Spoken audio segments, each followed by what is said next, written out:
Hello friends, स्वागत है आपका हमारे यूट्यूब चैनल जीके ट्रैकर में।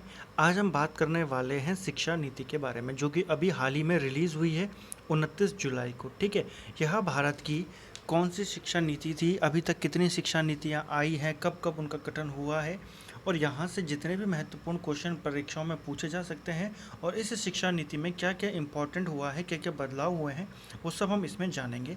चलिए वीडियो को शुरू करते हैं। देखिए, अगर बात करें शिक्षा नीति की, तो सबसे पहले शिक्षा नीति आई थी 1968 में। उस समय प्रधानमंत्री थे जो भारत के, वह थी इंदिरा गांधी। ठीक है, ये पहली शिक्षा नीति थी भारत की। जो दूसरी शिक्षा नीति आई वो 1986 में राजीव गांधी, जो उस समय भारत के प्रधानमंत्री थे, और उनके काल पर यह दूसरी शिक्षा नीति आई थी। इस शिक्षा नीति में 1992 में संशोधन हुआ था। ठीक है, उस वक्त भारत के जो प्रधानमंत्री थे वो थे पीवी नरसिम्हा राव। ठीक है, उन्होंने इस शिक्षा नीति में कुछ संशोधन किए। उसके बाद क्या हुआ, फाइनली 34 साल के बाद, ठीक है, 1986 में आई थी दूसरी, और उसके बाद 34 साल के बाद 2020 29 जुलाई को डेट पूछ सकता है। और ये बहुत ही इंपॉर्टेंट डेट है फ्रेंड्स, क्योंकि 29 जुलाई को ही जो राफेल विमान है फ्रांस से वो भारत पहुँचे, और 29 जुलाई को ही जो ये तीसरी शिक्षा नीति है ये भारत में लागू या घोषित की गई। ठीक है, लागू तो अभी नहीं हुई है, घोषित की गई है। ठीक है, अच्छा, अभी शिक्षा नीति की कैसे ये बनी, किस तरीके से ये बनी, किसने इसको बनाया था, उसके बारे में जान लेते हैं। अभी तक तो हमने ये पढ़ लिया कौन कौन सी शिक्षा नीति आई है और कब कब आई है। देखिए, अगला क्या है, हमारा पॉइंट है कि जो शिक्षा नीति 2020 आई है, इसका मसौदा किसने तैयार किया है। जो इसका ड्राफ्ट था, आपको पूछ सकता है किस समिति का गठन किया गया था, या उस समिति के अध्यक्ष कौन थे। तो उस समिति के अध्यक्ष थे के कस्तूरी रंगन समिति, इस समिति का नाम था, जिसने शिक्षा नीति 2020 का जो मसौदा था उसको तैयार किया। इस समिति की जो गठन हुआ था वह 2017 में किया गया था, जबकि इस समिति ने अपनी रिपोर्ट मई 2019 में दी थी। ठीक है, एक और चीज़ यहाँ पर यह आती है कि सबसे पहले जब मोदी सरकार आई थी 2014 में, तो इन्होंने क्या किया, 2015 के अंदर एक कमेटी बनाई, TSR सुब्रमण्यम। ठीक है, उनके अध्यक्षता में एक कमेटी का गठन किया गया, सुब्रमण्यम कमेटी जिसको कहा गया, उसका गठन किया गया 2015 में इस शिक्षा नीति का ड्राफ्ट तैयार करने के लिए। ठीक है फ्रेंड्स, उस समिति ने 2016 में अपनी रिपोर्ट दे दी थी, मई 2016 में अपनी रिपोर्ट दी थी, सरकार को अपनी रिपोर्ट सौंप दी। उसके बाद एक साल बाद सरकार ने दोबारा से एक और कमेटी का गठन किया, के कस्तूरी रंगन समिति, और इस समिति ने फिर अपनी रिपोर्ट मई 2019 में सरकार को सौंपी, और फाइनली 2020 29 जुलाई को सरकार ने शिक्षा नीति की घोषणा कर दी। ठीक है, कुछ क्या क्या इंपॉर्टेंट इसमें आया है। देखिए, इंपॉर्टेंट एक चीज़ तो ये आई है कि पहले जो शिक्षा पर खर्च होता था वह जीडीपी का 4.3% खर्च होता था। ठीक है, लेकिन अब इस शिक्षा नीति में क्या लक्ष्य रखा गया है, जीडीपी का 6%। ठीक है, और जो पहली शिक्षा नीति आई थी 1968 में, तब भी जीडीपी का 6% लक्ष्य रखा गया था, और अभी भी 6% रखा गया है, यानी कि आज तक यह लक्ष्य अचीव नहीं हुआ है। ठीक है, तो उम्मीद करते हैं कि इस बार में हो जाएगा।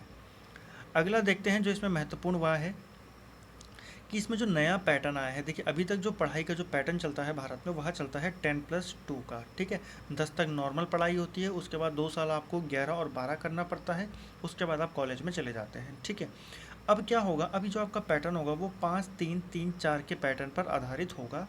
ये कैसा कैसा पैटर्न है इनको समझते हैं।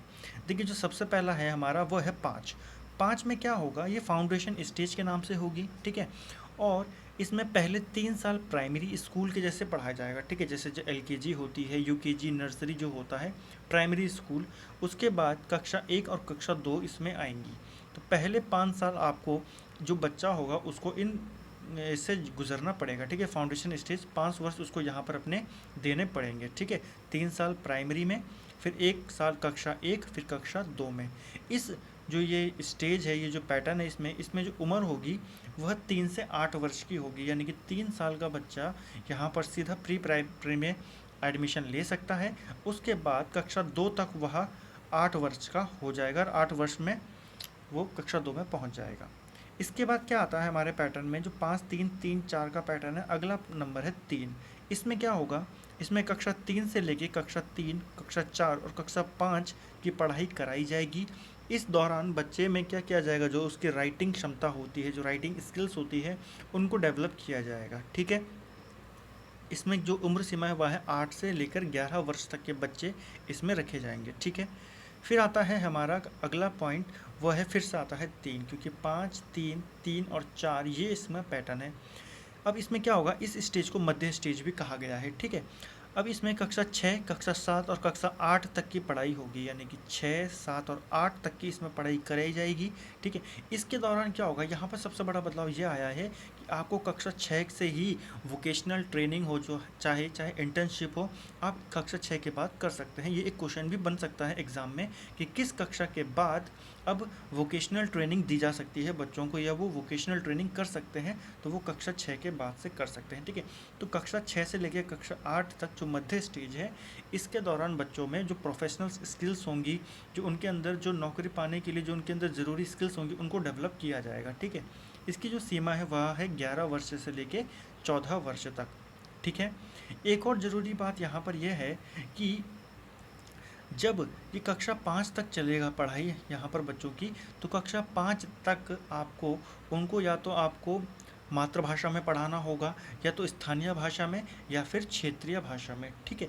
यानी कि इंग्लिश जो मीडियम है वो ख़त्म कर दिया गया है। अभी तक क्या होता था, या तो आप इंग्लिश मीडियम में डालें या हिंदी मीडियम में डालें, ठीक है। लेकिन अब क्या होगा, आप कक्षा 5 तक आपको उनको इन 3 भाषाओं में से एक में पढ़ाना होगा, ठीक है। आप किसी में भी पढ़ा सकते हैं, आप क्षेत्रीय भाषा में, चाहे आप गुजराती में पढ़ाना चाहो, मराठी में पढ़ाना चाहो, आप चाहे किसी भी भाषा में पढ़ाना चाहो, चाहे मातृभाषा हिंदी में पढ़ाना चाहो या लोकल भाषा में पढ़ाना चाहो, उसमें कक्षा 5 तक वो अनिवार्य है, आपको उसी में रहना होगा, ठीक है।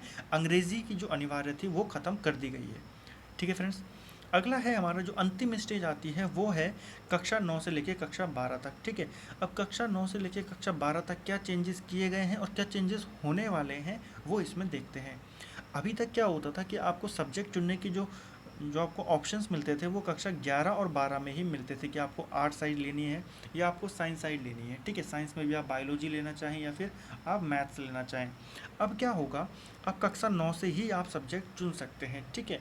आपको सब्जेक्ट्स का एक नया पूल बनाया जाएगा, ठीक है। अभी तक कैसा था कि आपको अगर साइंस साइड लेनी है, आप कक्षा 11 में साइंस साइड लेते हैं, तो आपने साइंस साइड ले लिया और मैथ ले ली, तो आप बायोलॉजी नहीं पढ़ते थे, आप मैथ पढ़े, आपने फिजिक्स पढ़ी, केमिस्ट्री पढ़ी, उसके बाद हिंदी और इंग्लिश आप पढ़ते थे। अब क्या होगा, नया सब्जेक्ट्स का एक पूल बनाया जाएगा जिसमें जो सब्जेक्ट होंगे उनको डाला जाएगा। जैसे अगर कोई कॉमर्स वाला बच्चा है, वो अगर साइंस पढ़ना चाहता है या वो किसी सब्जेक्ट हिस्ट्री को पढ़ना चाहिए, कोई भी सब्जेक्ट को पढ़ना चाहता है, तो उनका अगर वो उसके पूल में शामिल है तो वो उसको पढ़ सकता है, ठीक है फ्रेंड्स। तो ऐसे ही इसमें क्या हो जाएगा, कक्षा 9 से ही सब्जेक्ट चुनने की आज़ादी बच्चों को होगी यहाँ पर। इसकी जो ड्यूरेशन है वो होगी 14 से लेकर 18 वर्ष तक के बच्चे इसमें होंगे, ठीक है फ्रेंड्स। अब क्या है, कॉलेज ख़त्म, स्कूल ख़त्म हो गया, अब यहाँ से कॉलेज शुरू होगा। कॉलेज में कैसा होगा, ग्रेजुएशन सिस्टम कैसा होगा, अब ग्रेजुएशन सिस्टम 3 या 4 वर्ष का हो जाएगा, ठीक है। 3 वर्ष का और 4 वर्ष का। 3 वर्ष का उनके लिए होगा जो पढ़ाई के बाद सीधा नौकरी करना चाहते हैं, ठीक है।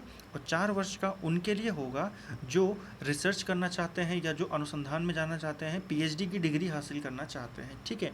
अब इसके दौरान भी क्या होगा, एक और जो बड़ा बदलाव इसमें किया गया है कि अगर पहले कोई व्यक्ति 2 साल पढ़ाई करे और उसके बाद छोड़ दे तो उसको वहाँ पर कुछ नहीं मिलता था, उसके 2 साल पूरी तरीके से वेस्ट माने जाते थे। अब क्या होगा, अगर आपने पढ़ाई शुरू करी और पहला साल आपने कंप्लीट कर लिया तो आपको प्रमाण पत्र मिल जाएगा। अगर आप पहला साल के बाद पढ़ाई छोड़ देते हो तो आप वो अपना प्रमाण पत्र कॉलेज से ले सकते हैं।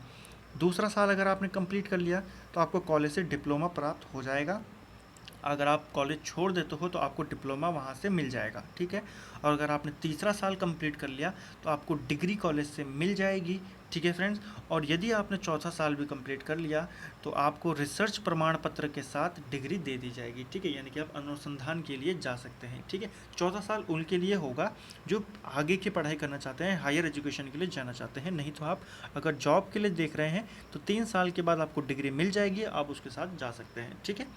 तो इसमें ये चीज़ें हुई थी, यानी कि अगर आप पहला साल छोड़ते हैं तो प्रमाण पत्र, दूसरा छोड़ते हैं तो डिप्लोमा, तीसरी बार छोड़ते हैं तो डिग्री, और चौथा कंप्लीट कर लेते हैं तो रिसर्च प्रमाण पत्र के साथ डिग्री। एक और जो इम्पोर्टेंट चीज़ इसमें की गई है, देखिए पहले क्या होता था, पहले आपको जो ये डिग्री का प्रमाण पत्र दिया जाएगा, इसके बाद आपको पोस्ट ग्रेजुएशन करनी पड़ती थी। पोस्ट ग्रेजुएशन के बाद आपको 2 साल का एमफिल कोर्स करना पड़ता था। एमफिल यानी कि मास्टर ऑफ फिलोसफी। आपको 2 साल का एमफिल करना पड़ता था। उसके बाद आप 4 साल की पीएचडी के लिए जाते थे। अब क्या होगा, आपने डिग्री हासिल कर ली, 4 साल की यहाँ पर आपने डिग्री लगाई, फिर 1 साल का यहाँ पर आपको अपना पोस्ट ग्रेजुएशन करना पड़ेगा। उसकी ड्यूरेशन 1 साल की होगी और फिर आप 4 साल के पीएचडी के लिए जा सकते हैं। यानी कि जो एमफिल कोर्स है उसको ख़त्म कर दिया गया है, ठीक है। एमफिल जो कोर्स होता था 2 साल का, उसे यहाँ से हटा दिया गया है।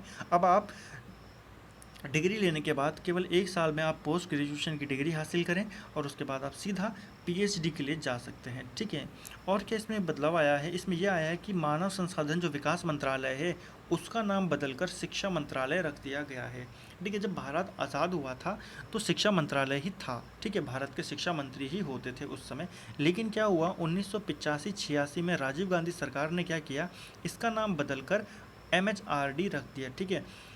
मानव संसाधन विकास मंत्रालय उन्होंने इसका रख दिया, ठीक है। Ministry of home human research and development, ठीक।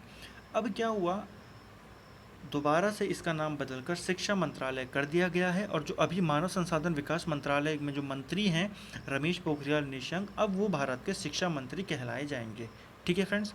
तो ये इसमें सारी कुछ ये चीज़ें थी, और भी इसमें चीज़ें की गई हैं। और इसमें क्या क्या किया गया है, ये किया गया है कि जो अब इसमें जो स्कूलों का जो रिपोर्ट कार्ड बनेगा वो कैसे बनेगा। अब वो एक तरफ वैसे नहीं बनेगा कि आप बिल्कुल आपने पढ़ाई को देखा, आपने रटने की क्षमता देखी और आपने उसके अकॉर्डिंग नंबर दे दिए। अब वो इस तरीके से बनेगा कि आकलन उसमें 3 स्तर पे होंगे। पहला, जिसमें जो स्टूडेंट होगा वो स्वयं अपने आप को नंबर देगा कि मैंने कितना करा, अपना आकलन वो खुद करेगा। दूसरा, जो उसके साथ पढ़ने वाले सहपाठी होते हैं वो भी उसका आकलन करेंगे और उसके रिपोर्ट में उसके भी वहाँ पर मार्क्स उसकी तरफ से दिए जाएंगे, ठीक है। यानी कि वो भी अपने स्टूडेंट्स, अपने जो उसका साथी है उसका असेसमेंट करेगा। और फिर जो तीसरा होगा, फाइनली जो शिक्षक होगा वहाँ पर वो उनका असेसमेंट करेगा। तो इस 3 प्रकार का जो आकलन होगा ये किया जाएगा। 360 डिग्री का आकलन इसको कहा जाता है, ठीक है। तो ये कुछ इंपॉर्टेंट पॉइंट्स थे जो कि जो नई शिक्षा नीति है इसमें ये चेंजेस हो रहे हैं, और जो इसमें बातें हैं, जो इंपॉर्टेंट बातें हैं वो हमने इसमें देखी, ठीक है फ्रेंड्स। तो अगर आपको यह वीडियो पसंद आता है तो आप वीडियो को लाइक करें, चैनल को सब्सक्राइब करें और इस वीडियो को ज़्यादा से ज़्यादा शेयर करें। Thank you friends.